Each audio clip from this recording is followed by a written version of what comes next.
हे students, welcome. आज हम देखने वाले हैं Indian tradition, culture and society. इस वाले सब्जेक्ट की पांचों यूनिट के मैंने सबसे जो इंपॉर्टेंट क्वेश्चन थे वो बता दिए थे। आज से मैं स्टार्ट कर रहा हूँ यहाँ पे हर क्वेश्चन का सोल्यूशन। तो आज हम यूनिट 1 के पहले क्वेश्चन का सोल्यूशन लेके आए हैं, जो कि एक पेज का है, जिससे कि आप इसको बहुत अच्छे से याद कर पाओगे और बहुत ही सिंपल वे में मैंने यहाँ पे आपको इसके पॉइंट बताए हैं, जो कि आपको एक बार पढ़ने से ही याद हो जाएंगे। ठीक है, तो वीडियो को पूरा देखना और चैनल को सब्सक्राइब कर लेना अब तक नहीं किया है तो। और इसका पेपर से पहले मैं आपको सारे क्वेश्चन के आंसर प्रोवाइड करा दूंगा। ठीक है, आप कमेंट कर देना और नोट्स चाहिए तो इसके।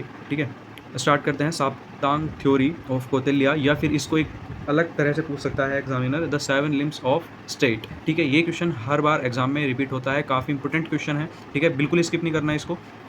ठीक है, बहुत ही अच्छा क्वेश्चन है। तो होता क्या है साप्तांग थ्योरी में, कौटिल्य ने क्या बताया है। ठीक है, तो यहाँ पे इन्होंने 7 पिलर दिए हैं इसके। ठीक है, अभी उन पे भी आएंगे, पहले पढ़ लेते हैं कि क्या होता है साप्तांग थ्योरी। कौटिल्य को हम चाणक्य भी बोलते थे, का एक महत्वपूर्ण कॉन्सेप्ट है जो उनकी किताब अर्थशास्त्र में मिलता है। ठीक है, कहाँ पर मिलता है? अर्थशास्त्र। तो इंग्लिश में आप बहुत अच्छे से आप लिख पाओगे अपनी लैंग्वेज में बना के। इस तरह से मैंने नोट्स बनाए हैं, खाली इंग्लिश में लिख देता तो वीडियो देखने का कोई फ़ायदा ही नहीं है। ठीक है, आपको समझ आनी चाहिए बात। ठीक है, तो कौटिल्य ने दी थी और उनका नाम चाणक्य भी था। ठीक है, और ये कॉन्सेप्ट बहुत महत्वपूर्ण है और उनकी किताब अर्थशास्त्र में ये मिलता है। ठीक है, इसमें होता क्या है, इसमें राज्य स्टेट के साथ साथ मुख्य अंग एलिमेंट का जिक्र है। ठीक है, स्टेट के और मुख्य अंग का जिक्र है जो एक राज्य को मजबूत और सही तरीके से चलाने के लिए ज़रूरी है। ठीक है, तो यहाँ पे इन सब चीज़ों का यूज़ करके ही एक राज्य को चलाता था उस टाइम पर एक राजा। ठीक है, क्या चीज़ें हैं वो अभी बढ़ते हैं आगे। The theory outline the 7 critical element or limbs, 7 limbs that constitute a well organized and functional state। ठीक है, तो यहाँ पे अब हम देखते हैं इसके 7 लिम्स ऑफ साप्तांग थ्योरी, जो कि सबसे ज़्यादा इंपॉर्टेंट है। यहाँ पे आपको केवल इनका ही ध्यान रखना है, 2 बातें। एक तो ये कि इनका जिक्र अर्थशास्त्र में मिलता है।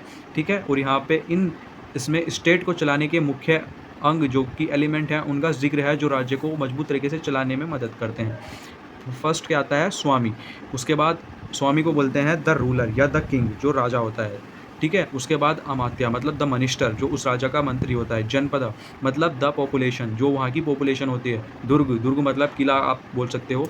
कोष माने जो भी वहाँ पे उस राज्य के पास मनी है, ठीक है, या गोल्ड है, वो सब क्या है? कोष। दंड मीन्स आर्मी। उसके बाद मित्र मीन्स फ्रेंड या एली। ठीक है, तो यहाँ पे 7 लिम्स हैं, एक एक करके बहुत अच्छे से पढ़ेंगे। ठीक है, यहाँ पे मैं आपको इस तरीके से समझाऊंगा कि आपको पॉइंट यहीं पे याद हो जाएंगे। सबसे पहला आता है स्वामी मीन्स किंग। ठीक है, आप थोड़ा सा ऑब्जर्वेशन करके पढ़ो। ठीक है, किंग के पास क्या क्या शक्ति होती हैं? जैसे आप मोदी जी का एग्जाम्पल ले लें, तो मोदी जी के पास क्या है? लीडरशिप है, जस्टिस है, सिक्योरिटी है और इंटीग्रिटी है। ठीक है, तो वही सब चीज़ें हैं। लीडरशिप क्यों काम आती है? Head of state.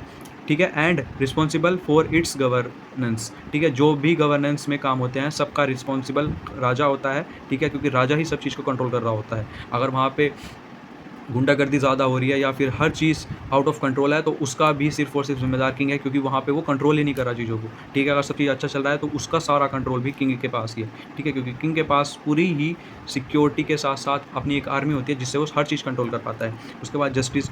किंग क्या होता है? Must ensure justice and fairness in the kingdom. वहाँ पे वो हर आदमी को जस्टिस देता है। Security, protect the state from internal and external threats. ये बहुत इंपॉर्टेंट बात है कि वो अंदर से भी और बाहर से भी जो भी थ्रेट्स हैं उनसे अपने राज्य को बचाता है। ठीक है, प्रोटेक्ट करता है। इंटीग्रिटी मतलब he must process qualities like wisdom, courage, ठीक है, and integrity to effectively govern. ठीक है, या फिर आप इंटेलिजेंस भी इसमें ऐड कर सकते हो। ठीक है, तो ये सारी जो क्वालिटीज़ होती हैं वो एक राजा के अंदर होती हैं। बहुत सिंपल सा था। ये 4 अक्षर जो मैंने स्टार्टिंग में लिखे हैं, इनको थोड़ा सा आप देख लेना कि राजा में क्या क्या क्वालिटी होती हैं, उसके हिसाब से आप एक लाइन और बढ़ा के लिख सकते हो। ठीक है, इसमें राजा के बारे में ही थोड़ी सी बात बतानी थी। उसके बाद हम नेक्स्ट देखते हैं अमात्य मीन्स द मिनिस्टर क्या है? एडवाइज़र है। ये किंग को वेरियस मैटर में एडवाइस देता है। जितने भी मैटर में राजा कोई निर्णय लेता है तो वो वहाँ पे इसकी एडवाइस ले लेता है, क्योंकि ये वहाँ का मंत्री होता है अमात्य। ठीक है, एडमिनिस्ट्रेशन, ये पॉलिसीज़ को इम्प्लीमेंट करने में मदद करता है जो हमारा मिनिस्टर होता है। ठीक है, expertise, knowledgeable and skilled in their respective field. इसके पास बहुत सारी नॉलेज होती है, अपने फील्ड में स्किल्ड बंदा होता है ये। ठीक है, जो कि काफ़ी सारी फील्ड में राजा की मदद करता है। लॉयल्टी मतलब ये लॉयल होता है अपने राजा के प्रति और अपने स्टेट के प्रति। इफिशिएंसी मतलब इंश्योर करता है स्मूथिंग फंक्शनिंग को, जिससे कि स्मूथली गवर्नमेंट कोई भी चीज़ लागू कर सके। ठीक है, जनपद मतलब the population boundary of the state including it's cities, village and resources, या फिर आप इसमें पानी की जैसे नहर बोल सकते हो। जो भी चीज़ें हैं एक स्टेट के अंदर क्या आता है? सबसे पहले सिटीज़ आती हैं, उनके विलेज आते हैं, ठीक है। उन विलेज में भी जैसे पानी की सुविधा हो गई, नहरों की सुविधा हो गई, पहले टाइम पे नहरों की सुविधाएँ चलती थी, तो उस टाइम पे जो भी सारे रिसोर्सेज़ थे वो एक बाउंड्री के अंदर आते थे जहाँ पे पॉपुलेशन वो रहती थी किंगडम की।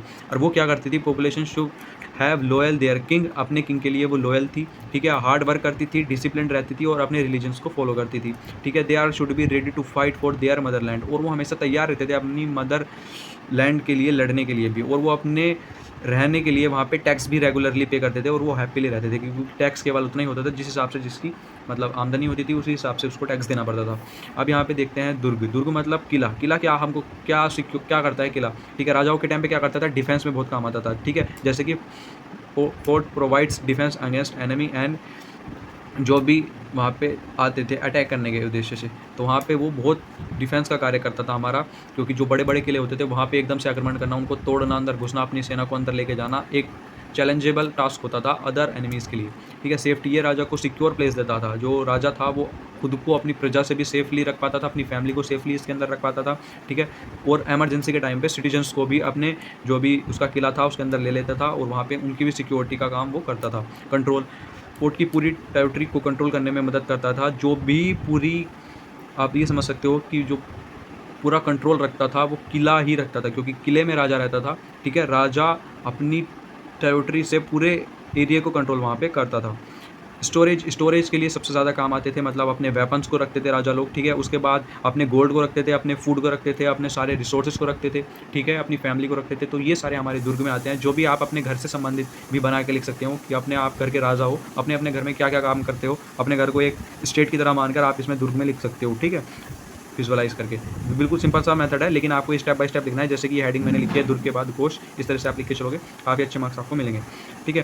वीडियो अच्छी लगी वीडियो को लाइक करना, चैनल को सब्सक्राइब कर देना, ठीक है। काफ़ी टाइम लगता है यार लिखने में, और नोट्स चाहिए तो कमेंट कर देना, ठीक है। मैं एक साथ पूरी यूनिट जब ये कंप्लीट कर दूँगा 5 की 5 वीडियो, तो एक साथ ही सबके डिस्क्रिप्शन में PDF लगा दूँगा, ठीक है। फाइनेंस इन कोर्स में क्या आता है, जैसे गोल्ड हो गया, मनी हो गया, ठीक है। इस तरह से आप इसको लें। कोर्स में क्या आता है, finance life beyond of any state without which it is almost impossible to run it. जो भी स्टेट होता था बिना विदाउट मनी के वो कैसे अपने सारे खर्चे उठाता, ठीक है, तो वो इम्पॉसिबल हो जाता था उसको रन करना। Money is needed for paying salary, जो उसकी आर्मी थी उसको सैलरी पे करने के लिए भी मनी चाहिए, ठीक है।